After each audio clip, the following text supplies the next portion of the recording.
20 de enero de 1942. Hay una villa junto al lago, justo a las afueras de Berlín. Sobre la mesa hay tazas de café, blocs de notas ordenados y una conversación educada sobre la agenda. No era una reunión de gobierno común, era la conferencia de Wannsee, y el hombre en la cabecera era Reinhard Heydrich. Y el propósito de esta reunión era organizar el exterminio sistemático de hasta 11 millones de hombres, mujeres y niños judíos en toda Europa. Heydrich no era un fanático desquiciado ni un asesino loco por fuera.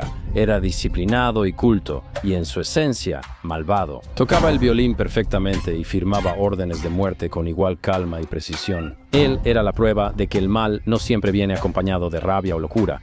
A veces usa traje y habla suavemente. Y hoy vamos a analizar cómo un músico talentoso se convirtió en uno de los arquitectos del genocidio y cómo su asesinato en 1942 desencadenó una de las represalias más brutales de la Segunda Guerra Mundial. Si te interesa la historia de la Segunda Guerra Mundial y cómo el mal asciende al poder, este episodio es para ti. Este es Reinhard Heydrich, el hombre al que llamaban el carnicero de Praga. Así que siéntate, relájate si puedes y bienvenido a History Camp.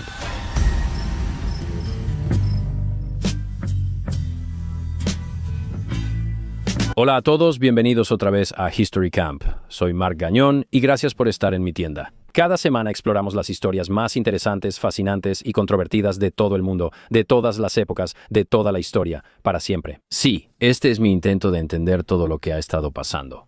Sabes, yo nací en los 90, y antes de los 90 hubo todo tipo de historia. E incluso hoy en día, la historia está ocurriendo todo el tiempo. Hago mi mejor esfuerzo para entender todo. Hay mucha historia ocurriendo ahora mismo, así que será mejor empezar. Muy bien, pero no puedo empezar con el guión sin antes darle un saludo al hombre detrás de los botones brillantes. Christos, el griego loco. ¿Cómo estás, amigo? Muy bien, Mark. Me entristece saber que has desviado el programa y eso ha molestado a varios.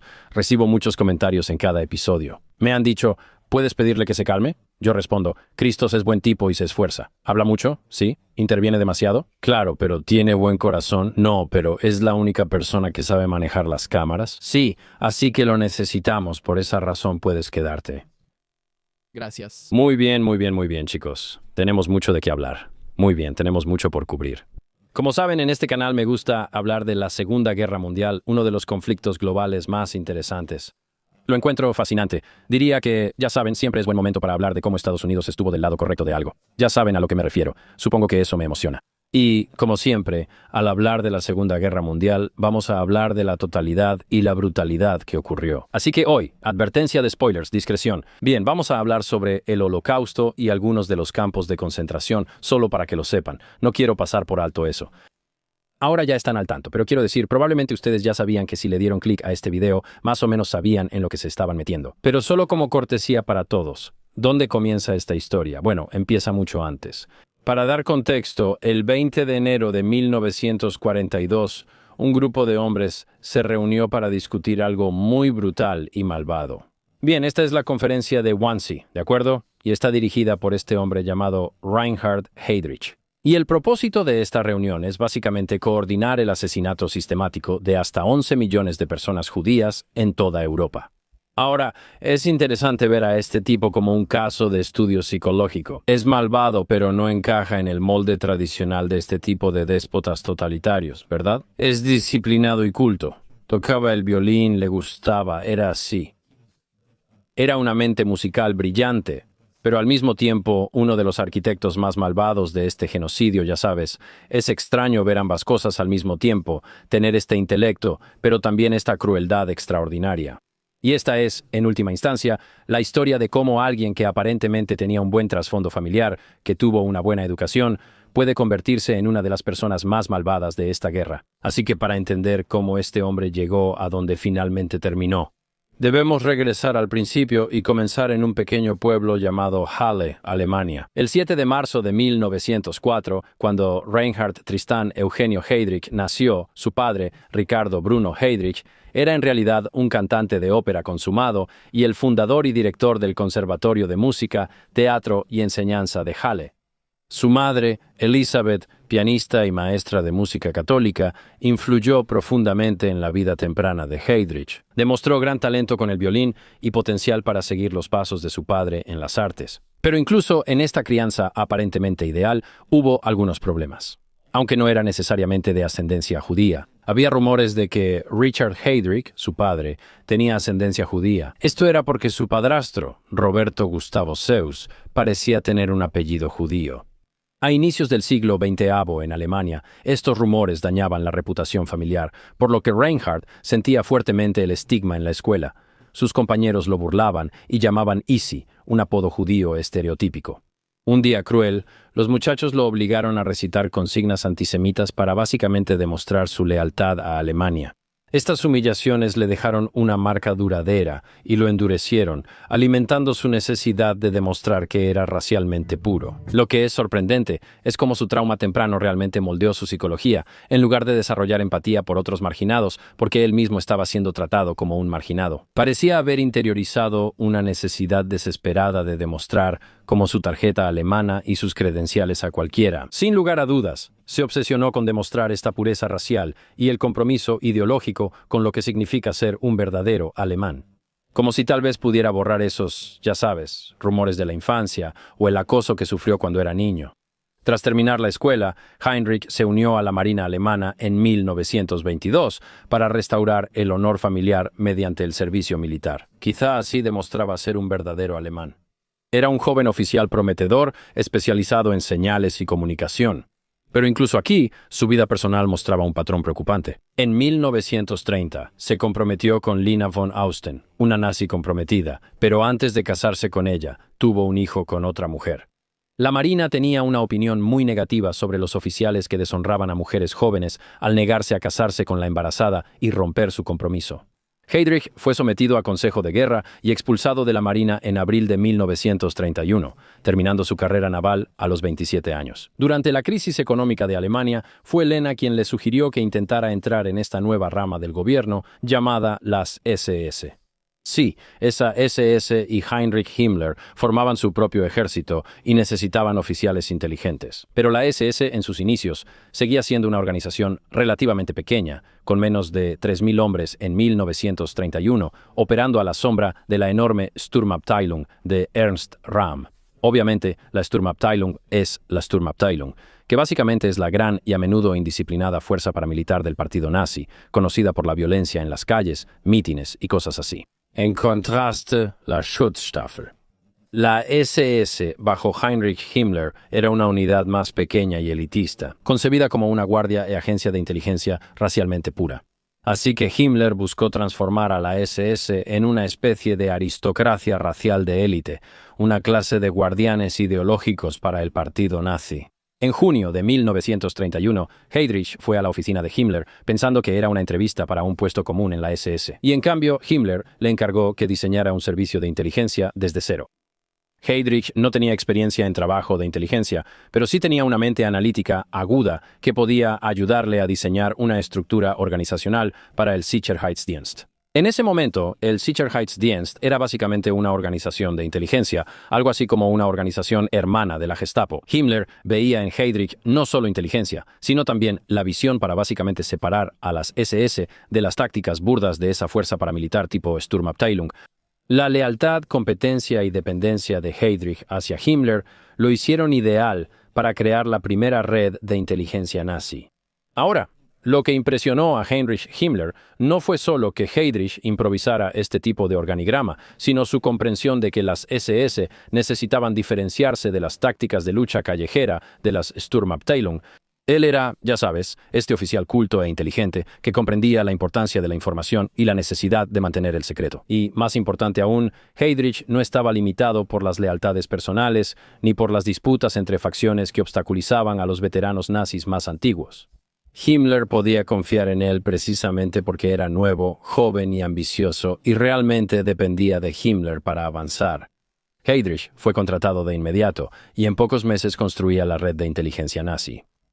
Y muy rápido, Heydrich empezó a ascender en las SS y era implacable. En 1932, solo un año después de unirse, fue ascendido a mayor en las SS y ya dirigía el servicio de seguridad. Para Himmler, su valor no solo era por sus habilidades organizativas, sino por su falta de escrúpulos morales. Este Sicherheitsdienst que él desarrollaba empezó pequeño, con Heydrich en un departamento en Múnich y unos pocos asistentes. Y él entendió algo que otros estaban pasando por alto, que en un estado totalitario, la información es poder. Compiló una lista de posibles amenazas para el régimen nazi. Esto incluía a socialistas, comunistas, intelectuales, líderes de la iglesia y hasta archivos sobre nazis que simpatizaban con esos grupos. Los rivales internos podían ser tan o más peligrosos que los enemigos externos. En 1933, cuando Hitler asume como canciller, Heydrich ya había creado una red de inteligencia que abarcaba casi toda la sociedad alemana. Tenía informantes dentro de las universidades, los sindicatos, las iglesias e incluso en facciones políticas rivales. Y el Sicherheitsdienst no solo estaba recopilando información, también estaba creando un clima de miedo, donde nadie podía confiar completamente en los demás. La gran prueba de Heydrich fue en 1934, durante la Noche de los Cuchillos Largos. Ernst Röhm, jefe de las camisas pardas y seguidor inicial de Hitler, se volvió demasiado poderoso. Quería sustituir el liderazgo del ejército alemán por sus propios hombres. Esto alarmó al ejército y a las élites conservadoras, cuyo apoyo Hitler necesitaba para mantener su control. Hitler decidió que Röhm debía irse. El problema era que Röhm comandaba a casi 3 millones de miembros de las camisas pardas, y aquí es donde Heydrich demostró su valía. Como algo más que un jefe de inteligencia, demostró que podía orquestar un asesinato en masa con una precisión escalofriante. Trabajando con Himmler y el jefe de las SS, Hermann Göring, compiló listas de todos los líderes bajo Röhm y de todos los enemigos políticos, mucho más allá del círculo íntimo de Röhm. Marcó para su eliminación a quien representara amenaza para la consolidación nazi o para Hitler. La noche del 30 de junio de 1934, las SS y la Gestapo arrestaron a cientos en toda Alemania. Gracias a la inteligencia de Heydrich, los escuadrones de ejecución encontraron y actuaron rápidamente sobre sus objetivos. Y realmente en este caso, la eficiencia es la parte más aterradora. En menos de 48 horas, entre 150 y 300 personas fueron asesinadas, incluido Ernst Röhm. La purga decapitó a toda la tropa paramilitar de los camisas pardas o Sturmabteilung e intimidó realmente a cualquier tipo de oposición, asegurando completamente el poder de Hitler. Y Heydrich emergió como el maestro de este terror aplicado y demostró que la violencia bien organizada y la inteligencia podían resolver estos problemas políticos aparentemente irresolubles. Lo que más impresionó a los líderes nazis no fue solo el éxito de la operación, sino el desapego emocional de Heydrich durante todo el proceso. Mientras otros se estresaban o dudaban, él permanecía tranquilo y metódico ante todo el asunto. Simplemente trataba el asesinato masivo de un montón de otros alemanes como si fuera solo un reto administrativo. Hitler admiraba, ya sabes, su actitud fría durante toda la operación y literalmente lo describió como alguien de sangre fría en su correspondencia personal. En reconocimiento, Heydrich fue ascendido a las SS. Básicamente, un rango por debajo de general de división es el Gruppenführer, que es casi lo más alto a lo que puedes llegar dentro de las SS, por debajo del propio Himmler. Tras la Noche de los Cuchillos Largos, el poder de Reinhard Heydrich aumentó y en 1936 asumió el control de la Gestapo, la policía secreta nazi. Pero Heydrich no solo quería dirigir la agencia existente por separado. Él tenía un plan más grande. Quería fusionar todas las fuerzas de seguridad y policía de Alemania en una sola máquina de control. Y para septiembre de 1939, en realidad, lo logró. Él creó la Oficina Central de Seguridad del Reich, la Oficina Central de Seguridad del Reich, y bajo su liderazgo, la Oficina Central de Seguridad del Reich combinó la Gestapo, la Policía Secreta, la Policía Criminal y el Sicherheitsdienst, este servicio de inteligencia en una organización masiva de vigilancia y represión. En ese entonces, era una idea nueva. Un sistema unificado capaz de vigilar, investigar y eliminar cualquier amenaza al poder nazi. En esa época era muy difícil organizar grupos y transferir información. Se necesitaba mucha organización, así que muchas veces estos diferentes grupos operaban por separado y dentro de sus propias jurisdicciones. El genio de Heydrich no solo estaba en la escala, sino en el impacto psicológico que este sistema tenía en las personas. En los antiguos estados policiales, la gente solía identificar a la policía secreta, ya que usaban uniformes o tenían oficinas específicas. Más o menos sabías dónde existían, qué familias estaban conectadas. Pero lo que Heydrich creó era mucho más aterrador, casi invisible. Era una red tan extendida y tan secreta que los alemanes comunes no podían estar seguros de con quién hablaban, quién los estaba observando o qué podría hacer que los investigaran. Todos estaban en un estado constante de parálisis. La Gestapo era pequeña, con solo 32.000 oficiales para 66 millones de personas. El verdadero poder de estas operaciones eran los informantes. Vecinos espiaban a otros y empleados delataban a sus compañeros. Incluso los miembros de la familia traicionaban a sus propios parientes si sospechaban que no eran leales. Y la Oficina Central de Seguridad del Reich no necesitaba vigilar a cada persona individualmente. Creó una sociedad donde todos se vigilaban entre sí todo el tiempo. Heydrich también perfeccionó lo que hoy podríamos llamar persecución algorítmica. O sea, no quiero ponerme demasiado político, ¿sabes a lo que me refiero? No es que estemos en un estado de vigilancia ahora mismo, pero sus burócratas básicamente dividían a los enemigos en categorías detalladas. Había opositores políticos, asociales, criminales y minorías raciales a quienes les asignaban triángulos de distintos colores. En los campos de concentración, cada grupo tenía su propio proceso, documentos y método de eliminación. El asesinato se convirtió básicamente en un asunto de proceso burocrático y la eficiencia llegaba hasta los detalles más pequeños. Heydrich y su oficina básicamente llevaban un registro del costo de ejecutar prisioneros, a veces cobrando a las familias el precio de las balas usadas para matar a sus propios familiares. Usaban procedimientos estandarizados para despojar a los judíos y enviaban cartas modelo sobre muertes bajo custodia, además de fijar cuotas regionales de arrestos. Bajo Heydrich, las SS se convirtieron en la primera organización de terror estatal industrializado a esta escala. Quizá lo más aterrador era que Heydrich exigía documentación meticulosa. La Oficina Central de Seguridad del Reich produjo millones de archivos, informes de arresto, transcripciones de interrogatorios, órdenes de ejecución, resúmenes estadísticos. Para él, no era solo burocracia. Pensaba que mantener registros eficientes probaba la superioridad racial alemana y que el Tercer Reich eliminaría a sus enemigos. No con esta violencia caótica y desordenada, sino con una administración racional y sistemática. Esta obsesión con el papeleo fue clave en los juicios por crímenes de guerra. En ese momento, esto respondía al objetivo real de Heydrich, lograr un control psicológico total y un estado de vigilancia donde todos sentían ser observados. Los alemanes creían o sospechaban que en la Oficina Central de Seguridad del Reich existía un expediente con su nombre. Y esa simple posibilidad de ser vigilado o, ya sabes, incluso solo sentir que estabas siendo vigilado, en realidad era más poderosa que la vigilancia misma. Si Reinhard Heydrich hubiera muerto en 1939, ya sería recordado como uno de los arquitectos más despiadados del terror nazi, solo por crear este estado de vigilancia. Pero su papel en el Holocausto lo elevó como uno de los principales cerebros detrás de este genocidio. Al principio, su política inicial se centró en expulsar a los judíos de Alemania. La Oficina Central de Seguridad del Reich de Heydrich manejó esto con acoso legal, trabas económicas y violencia dirigida específicamente. Después del pogromo de la Noche de los Cristales Rotos, en noviembre de 1938, cuando su policía coordinó arrestos masivos de judíos, se evidenció su estrecha vinculación con estas campañas. Pero la inmigración forzada pronto se convirtió en un callejón sin salida.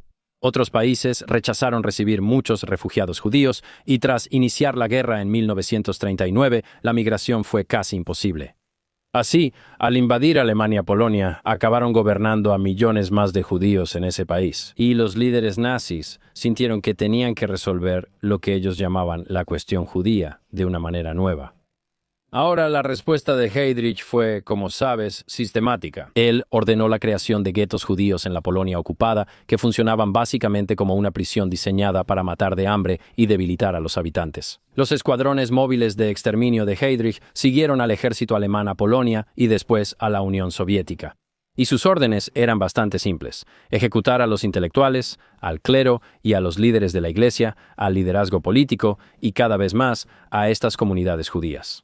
Lo que volvía a estos asesinatos tan horribles era su precisión y desapego. No eran espectáculos caóticos de violencia, solo operaciones militares con objetivos y reportes requeridos. Heydrich pedía cifras exactas: quién fue asesinado, qué unidad y cómo, y su campaña de asesinatos masivos se volvía solo datos en una hoja de cálculo.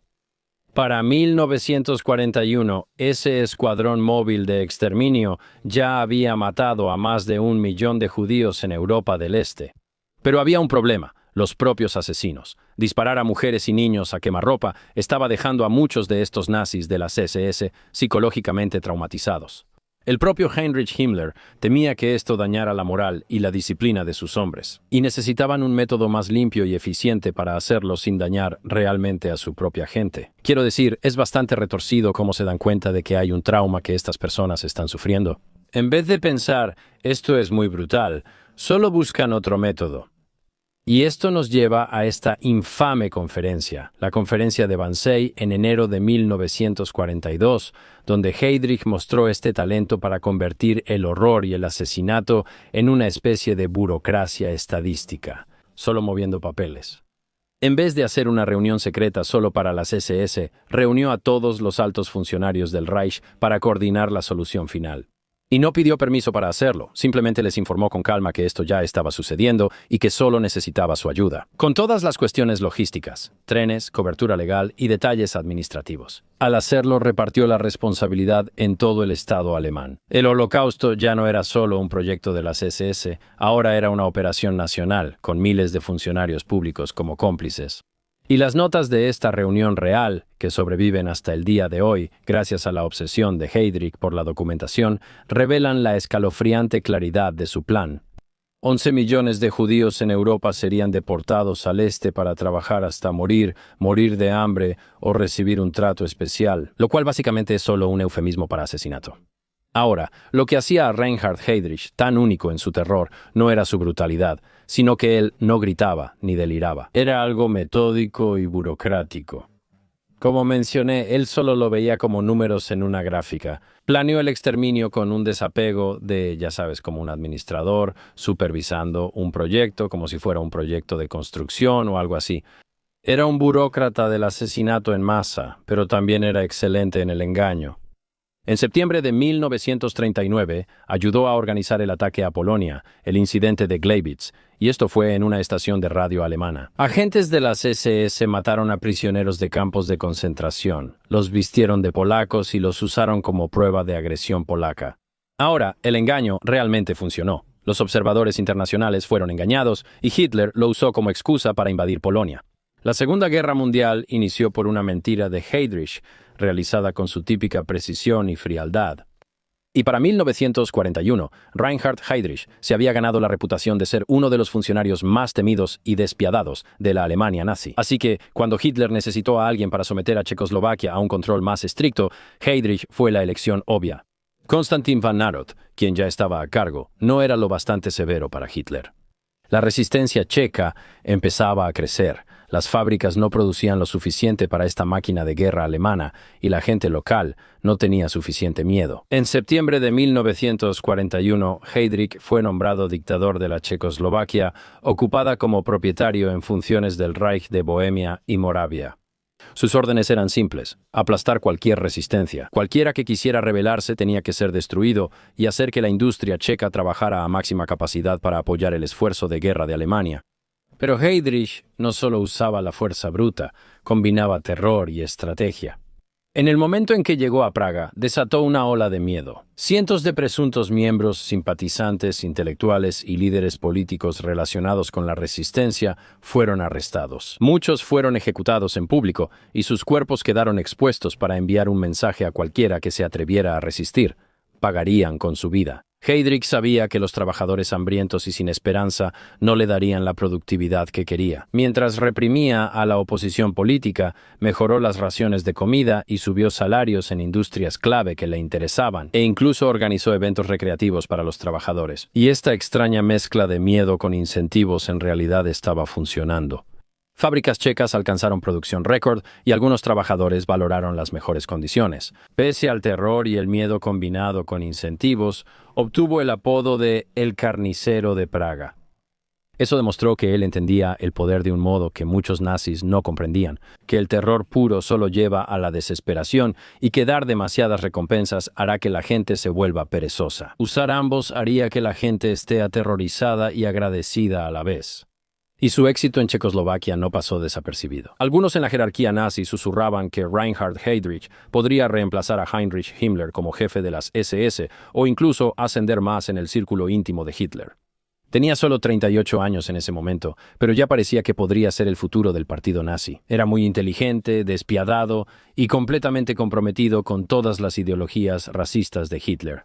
Ahora, el propio Hitler admiraba a Heydrich más que a casi cualquiera de sus otros subordinados. Hitler normalmente enfrentaba a sus lugartenientes, pero con Heydrich era distinto. Lo elogió diciendo que tenía corazón de hierro. Este era el mayor cumplido en el vocabulario de Hitler, reservado solo para quienes realmente apreciaba. Protegió a Heydrich de la rivalidad dentro del partido y le dio una libertad inusual, incluso en asuntos de seguridad, y parte del atractivo de Heydrich era su imagen. No solo era un administrador eficiente, era el epítome del ideal nazi. Era alto, rubio y atlético. Era un experto esgrimista, piloto y también músico. En algunos de los eventos de las SS, Heydrich era la bestia rubia de la propaganda nazi, un símbolo viviente de este tipo de supremacía aria racializada. Y aprovechó esta personalidad para reforzar su estatus dentro de este régimen que está obsesionado con la pureza racial y las apariencias. Su éxito lo hizo un objetivo. Los líderes de la resistencia checa y ejecutivos de operaciones especiales británicos lo ayudaron. El ejecutivo de operaciones especiales comenzó a planear algo que nunca se había hecho antes. Querían asesinar a un alto líder nazi en un territorio ocupado. La idea surgió en Londres, donde el gobierno checoslovaco en el exilio liderado por Eduard Beneš estaba desesperado. Stalin cuestionaba si Checoslovaquia merecía la independencia tras la guerra, y algunos líderes aliados parecían dispuestos a dejar que Alemania, básicamente quedarse con los Sudetes de forma permanente y asegurar el futuro de Checoslovaquia. Beneš necesitaba demostrar que el pueblo checo todavía estaba resistiendo. Matar a Heydrich, este brutal ejecutor que estaba destruyendo la identidad checa y básicamente gobernando el país durante esta ocupación. Esto enviaría un fuerte mensaje a nazis y aliados. Winston Churchill aprobó el plan en diciembre de 1941, reconociendo su valor simbólico y estratégico. Si tenía éxito, demostraría que ni siquiera los funcionarios nazis más protegidos estaban a salvo. Así que el Ejecutivo de Operaciones Especiales entrenó a los voluntarios checos en sabotaje, uso de armas y operaciones de sigilo. La misión recibió el nombre en clave de Operación Antropoide. Todos los involucrados sabían que sería peligroso y que podría provocar una terrible represalia, pero Beneš y su gobierno estaban dispuestos a correr ese riesgo. Creyendo que el reinado de terror de Heydrich básicamente iba a destruir toda su nación, lo que no anticiparon fue la ferocidad de la represalia nazi. El asesinato de Heydrich causó algunas de las represalias más severas de la Segunda Guerra Mundial, convirtiendo la operación en símbolo del valor checo y la brutalidad nazi. El plan para matar a Reinhard Heydrich sonaba imposible. Básicamente, dos agentes checos, Jan Kubiš y Josef Gobzik, saltarían en paracaídas en la Checoslovaquia ocupada. Se unirían a la resistencia clandestina y lograrían asesinar a uno de los hombres más temidos y protegidos de la Europa nazi. Fácil, ¿no? ¿Qué tan difícil sería? El Ejecutivo de Operaciones Especiales británico les dio entrenamiento y equipo. Pero al final, el éxito básicamente dependería de su valentía y de su propia inteligencia. El 28 de diciembre de 1941, Kubiš y Gobzik saltaron en paracaídas sobre Bohemia y con ayuda de la resistencia clandestina de Praga, establecieron casas seguras en los meses siguientes. La gente local arriesgaba su vida para alimentarlos y esconderlos. Usaban a sus propios informantes para rastrear los movimientos diarios de Heydrich. La vulnerabilidad de Heydrich era su ruta diaria al trabajo. Él conducía todos los días desde su finca en el campo hasta el castillo de Praga en un Mercedes descapotable, a menudo con poca o ninguna escolta. Su ruta básicamente pasaba por una curva pronunciada en el suburbio de Levin, donde su auto tenía que reducir la velocidad. Era el lugar ideal para una emboscada. La mañana del 27 de mayo de 1942, los dos hombres esperaron en la curva. Gobzik estaba listo con una metralleta Sten suministrada por los británicos, escondida bajo su abrigo, mientras que Kubiš llevaba granadas hechas específicamente para esta misión. Cuando el auto de Heydrich desaceleró, Gobzik disparó, pero el arma se atascó por una fracción de segundo. Toda la misión parecía perdida. Gobzik se quedó paralizado en la carretera sosteniendo esta arma inútil, no pudo destrabarla. Cuando el chofer de Heydrich frenó de inmediato, Heydrich, sin miedo pese a la emboscada, se levantó en el auto y sacó su pistola para dispararles.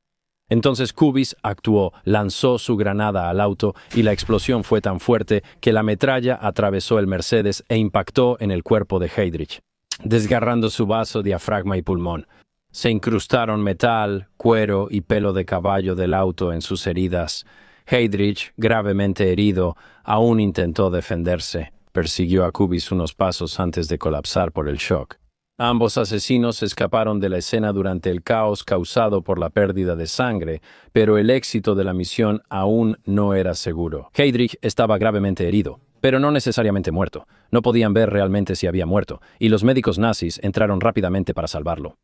Heinrich Himmler envió a su médico personal desde Berlín, y Hitler exigía actualizaciones constantes sobre uno de sus subordinados más valiosos. Por unos días parecía que Heydrich podría sobrevivir. En 1942, el tratamiento médico era limitado, especialmente por las infecciones. La infección se extendió por los materiales extraños en su cuerpo, así que luchó 8 días contra fiebre y sepsis. El 4 de junio de 1942, Reinhard Heydrich murió de septicemia. El carnicero de Praga no fue asesinado por balas, sino por metralla y pelos de caballo que se alojaron en su cuerpo y por bacterias. Ahora, como puedes imaginar, las consecuencias de esto fueron brutales. La furia de Hitler tras la muerte de Heydrich fue enorme. No solo perdió a un funcionario clave, sino también a uno de los pocos hombres en su círculo que realmente admiraba.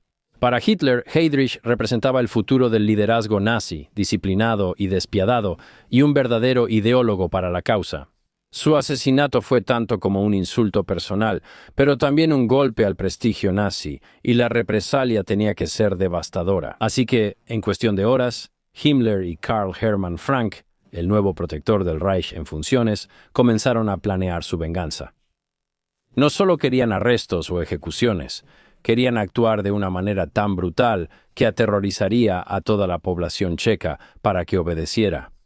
Y su solución básicamente fue borrar pueblos enteros del mapa. El primer objetivo fue Lidice, un pequeño pueblo a unos 15 millas de Praga. No había pruebas sólidas de que alguien ahí ayudara a los asesinos de Heydrich, como mucho. Algunos aldeanos tenían hijos luchando en las fuerzas checas en el extranjero, y algún hombre local había parecido sospechoso. Pero la prueba no es el punto aquí. Los nazis querían un ejemplo que resonara no solo en Checoslovaquia, sino en toda Europa. En las primeras horas del 9 de junio de 1942, las fuerzas alemanas rodearon este pequeño pueblo de Ladis. 503 residentes fueron divididos por edad y género. Todos los hombres y niños mayores de 15 años, 173 en total, fueron alineados y fusilados en grupos de 10. Las 195 mujeres fueron deportadas al campo de concentración de Ravensbrück, donde muchas murieron por hambre, enfermedad o ejecución. Inspeccionaron a los 105 niños del pueblo para ver si coincidían con las ideas raciales. Para la germanización, menos de 20 fueron considerados aptos y enviados con familias alemanas bajo nuevas identidades. El resto, más de 80 niños, fueron enviados al campo de exterminio de Chelmno, donde fueron asesinados en cámaras de gas. Tras la masacre, los nazis eliminaron el pueblo. Destruyeron casas, iglesias, escuelas y cementerios. El pueblo fue completamente borrado del mapa. Quiero decir, los arroyos que llegaban al pueblo fueron desviados, los campos fueron replantados para borrar cualquier rastro de que alguien alguna vez vivió en este lugar. Semanas después, el destino alcanzó a Lasaki, una aldea aún más pequeña donde los nazis hallaron un transmisor de radio oculto usado por la resistencia. Ejecutaron a los 33 adultos, mataron a los niños y el pueblo fue borrado del mapa. Al igual que hicieron con Ladis, el derramamiento de sangre no se detuvo ahí. En Checoslovaquia, cerca de 3.000 civiles fueron arrestados tras el asesinato de Heydrich. Al menos 1.300 personas fueron ejecutadas. La Gestapo usó la crisis básicamente como una excusa para eliminar a cualquiera que sospecharan que tenía vínculos con la resistencia. Viejos enemigos políticos, intelectuales que alguna vez hablaron en contra de Alemania y su gobierno. Lo que volvía a estas represalias más aterradoras era su fría eficiencia. No fue una venganza aleatoria de soldados enojados, sino algo organizado y documentado cuidadosamente. Los nazis, una vez más, trataban este asesinato en masa como un trabajo administrativo, tal como Heydrich mismo lo había implementado en sus políticas. Estas masacres impactaron al mundo. Los gobiernos aliados lo condenaron de inmediato y Ladis se volvió un símbolo para la resistencia en la Europa ocupada. Irónicamente, el intento de Hitler de aterrorizar a los checos solo fortaleció el odio internacional hacia la Alemania nazi y le dio a los aliados mucha propaganda poderosa y símbolos de esta crueldad fascista. La muerte de Heydrich dejó un vacío en el liderazgo nazi que nunca se llenó por completo. Hitler lo lloró en privado, lo llamó hombre de corazón de hierro y trató de preservar su imagen como oficial perfecto de las SS. El funeral fue un gran espectáculo. Hitler dio el elogio fúnebre y la ceremonia se filmó y transmitió en toda Europa ocupada, presentando a Heydrich como un joven mártir puro asesinado por terroristas. Pero detrás de toda la pompa, los líderes nazis sabían que esta pérdida era grave. Su sucesor, Ernst Kaltenbrunner, carecía del tipo de habilidad analítica y eficiencia que tenía Heydrich. El holocausto siguió e incluso se aceleró, pero la precisión y astucia distintivas de Heydrich disminuyeron. Historiadores discuten qué habría ocurrido si no hubiera sido asesinado o si hubiera sobrevivido. Algunos dicen que su habilidad organizativa habría hecho el asesinato en masa más eficiente. Otros sugieren que su ambición podría haber desestabilizado el liderazgo nazi. Pero lo que está claro es que Heydrich representaba una forma de maldad singularmente peligrosa, fría, inteligente y sistemática, en lugar de caótica o emocional. Él convirtió el genocidio en, ya sabes, como hemos dicho, simplemente en trabajo administrativo. Y los asesinos checos que lo mataron, Jan Kubis y Joseph Gobčík, murieron 3 semanas después. En la iglesia de los santos Cirilo y Metodio en Praga, eligieron el suicidio antes que ser capturados. Su sacrificio y las horribles represalias en Ladis y Lisaki conmocionaron al mundo y realmente fortalecieron a mucha gente de los aliados. El asesinato de Heydrich se convirtió en un símbolo de valentía y del aterrador alcance de la brutalidad nazi. Heydrich mismo representaba algo único cuando se trata de asesinos totalitarios. Sabes, era culto, tocaba Mozart, amaba a su familia y era valiente, pero estas solo eran cualidades que lo hacían más efectivo como verdugo. Cuando esto se combinaba con esas ideas malvadas de pureza racial y el avance de la agenda alemana, en su mente no era un asesinato masivo, solo un deber que debía cumplir. Y creo que son los elementos de Heydrich que son reconocibles y humanos los que hacen que la gente se detenga al examinar a figuras históricas, que muchas veces tratamos de convertir a estas personas en monstruos. Y creo que la verdad que probablemente da miedo es que, ya sabes, estas personas malvadas que cometen estos actos malvados y terribles, muchas veces pueden ser cultos y personalmente encantadores. A menudo creo que eso nos da menos protección para identificar a quién es realmente malvado. Y creo que su vida es como una advertencia, ¿verdad? Que, ya sabes, él tenía esta gran habilidad y esta educación. Pero podría haberse usado para un gran bien o para horrores inimaginables, según la ideología y decisiones de cada quien. Y al final, es una figura inquietante por lo que hizo y la ideología que adoptó. Pero también es trágico porque pudo ser diferente. Él pudo haber sido, ya sabes, igual de efectivo en ocultar a las personas que estaban siendo perseguidas y en idear rutas de escape para los judíos que estaban siendo asesinados por toda Europa. Y su corazón de hierro vive como una advertencia de que la brillantez sin conciencia puede ser simplemente una fuerza maligna de destrucción. Y esa es la trágica y aleccionadora historia de Reinhard Heydrich, un hombre potencialmente brillante que pudo haber usado sus dones para el bien, pero en su lugar eligió el camino siniestro del mal.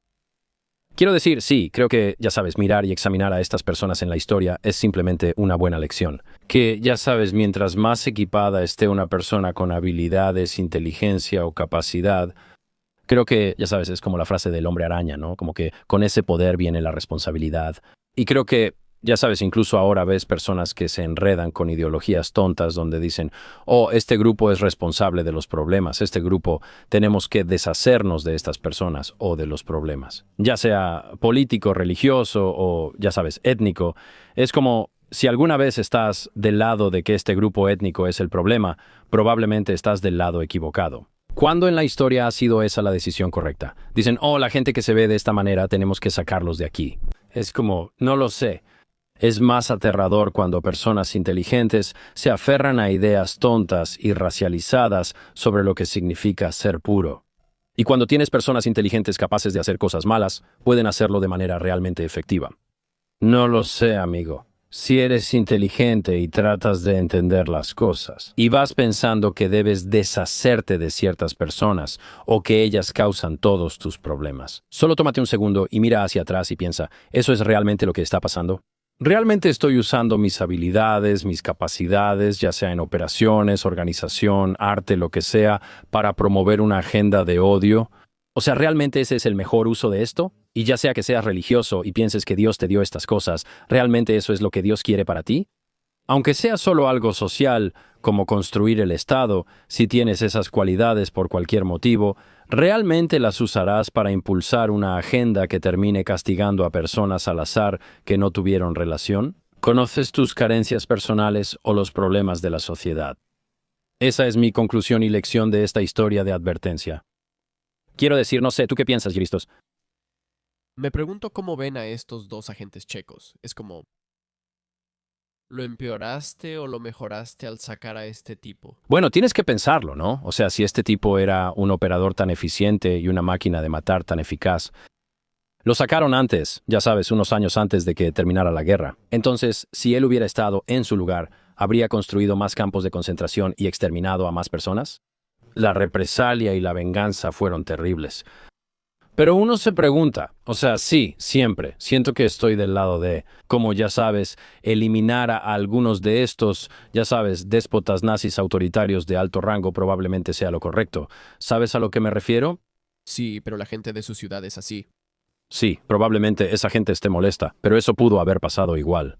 Es como si estuvieran tratando de crear una campaña de terror en toda Checoslovaquia, así que estaban intentando eliminar a cualquiera que estuviera involucrado en la resistencia. Así que incluso si, ya sabes, Reinhard Heydrich no hubiera sido eliminado, es como si solo estuvieran buscando una razón para borrar a cualquiera del mapa. Como Gengis Khan, justo hicimos un episodio sobre él, era la misma táctica, impacto y asombro. O haremos un episodio sobre eso. No se sabe cuándo saldrá, pero se ha hablado de Gengis Khan en la historia. En algún momento creo, pero sí, él entraba a ciudades como Merv y básicamente acababa con todo. Simplemente como un símbolo, ya sabes, para mostrarle a todos los demás que esto es lo que podemos hacer. Así que pienso, creo que incluso pudo haber pasado de todas formas, pudo haber pasado en más ciudades, quién sabe. De nuevo, su objetivo era aterrorizar a todos, mantener a todos en orden y deshacerse de todos los indeseables. Y yo digo, sí, es una táctica brutal. El impacto y asombro de pensar, haré algo que parece muy mal, ¿sabes? Para evitar, ya sabes, básicamente poner a la gente en línea. Si esa es tu táctica, probablemente no sea una buena jugada. ¿Sabes a lo que me refiero? Imagínate tener muchos niños y decidir golpear brutalmente a uno. ¿En qué sentido tiene mostrar a otros cómo comportarse? ¿Por qué no simplemente creas un marco donde la gente quiera comportarse de acuerdo y actuar en sintonía con tu ideología? Y si toda la gente no lo quiere, tal vez estés haciendo algo mal. Mi amigo, eso es todo lo que diré de todos modos. ¿Ustedes qué piensan? Si eres un estudiante de la historia de la Segunda Guerra Mundial, si conoces la historia de Reinhard Heydrich, ¿qué me perdí? ¿Hay algo que pasé por alto? ¿Hay algo en lo que me equivoqué? Por favor, deja un comentario. Siempre estoy abierto a aprender más. También tengo curiosidad, ¿cuáles son tus conclusiones? ¿Esto tiene relación con lo actual? ¿Ves algo similar? Me gustaría conocer tu análisis. Leo todos los comentarios y el comentario principal de este video y de los futuros videos recibirá mercancía gratis, ya sea de YouTube, Spotify, todo eso. Los leo y me gustaría saber su opinión. Gracias por esta gran comunidad que creamos.